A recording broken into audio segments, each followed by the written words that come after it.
Hello! In this video, I'm going to walk you through the 3-mic instrument interface.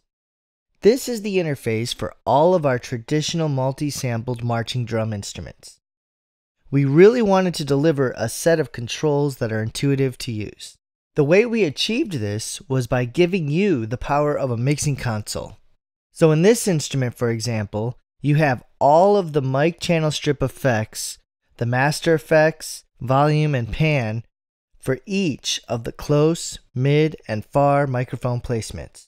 And you have the ability to solo, mute, and change the channel from stereo to mono independently. As you can see, the effects available to tweak for the mic channel strips are EQ, filter, lo-fi, distortion, rotator, pan, and volume.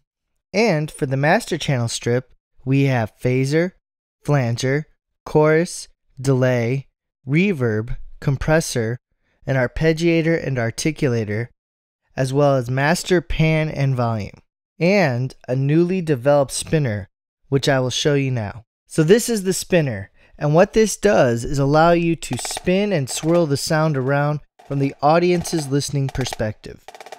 Let's turn off these core effects sequencers first, and you will see by moving the distance slider, the audience's perspective in the concert hall changes from close to far. And the pan slider moves the perspective from left to right. On top of this, you can turn these red lights on to activate a step sequencer, which automates the listening perspective in tempo, allowing you to swirl the sound around the concert hall. When the spinner core effects sequencers are on, you will see this cap that goes over each of the volume and pan. What this is doing is actually routing these controls over to the spinner in order to create this amazing effect. This can create some really cool effects, and with the Kontact's ability to do surround sound routing, you can only imagine the potential in using this. So that's the spinner. Now let's move on to the effects. For the 3-mic instruments, we have taken the traditionalist approach when it comes to effect routing. As you see here, each mic channel strip has its own set of effects.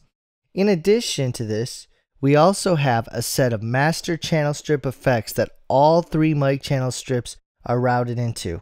All of these master effects have send effect levels. For example, let's jump to our convolution reverb here. You will see here on the left a send section with a knob and drop-down menu. By selecting reverb in the drop-down, I can change the amount of signal being sent to the reverb effect. This is the way all the master effects with 3-mic instruments work, and by default the send effects are linked to all 3 mic channels, so that the send effect amount is changing on all 3 mic channels simultaneously at the same amount. For independent send effect control, if you jump to the options section here, you can turn link send effects off, and now you can have a different send effect amount for each microphone channel.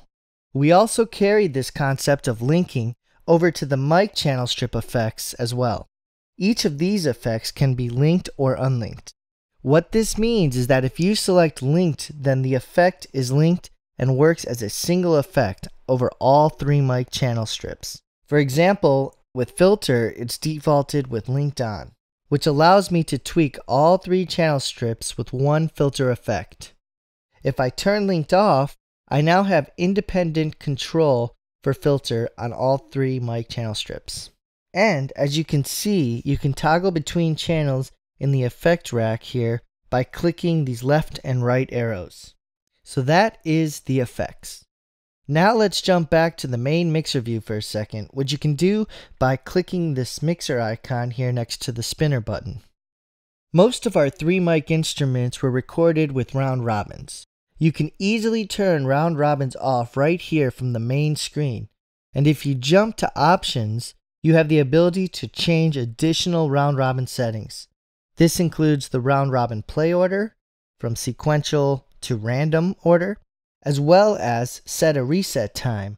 The reset time determines how long after a note is pressed to reset back to the first round robin. You will also find some 3-mic instruments with release trigger options. This is primarily with percussion roll instruments. For example, the snare roll instrument, when pressed, loops forever.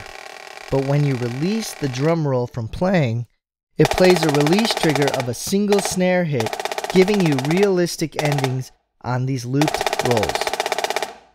So I think I've covered most of what's new and significant in the layout of the 3-mic traditional instruments. In this next video, I will walk you through the morphed instrument interface.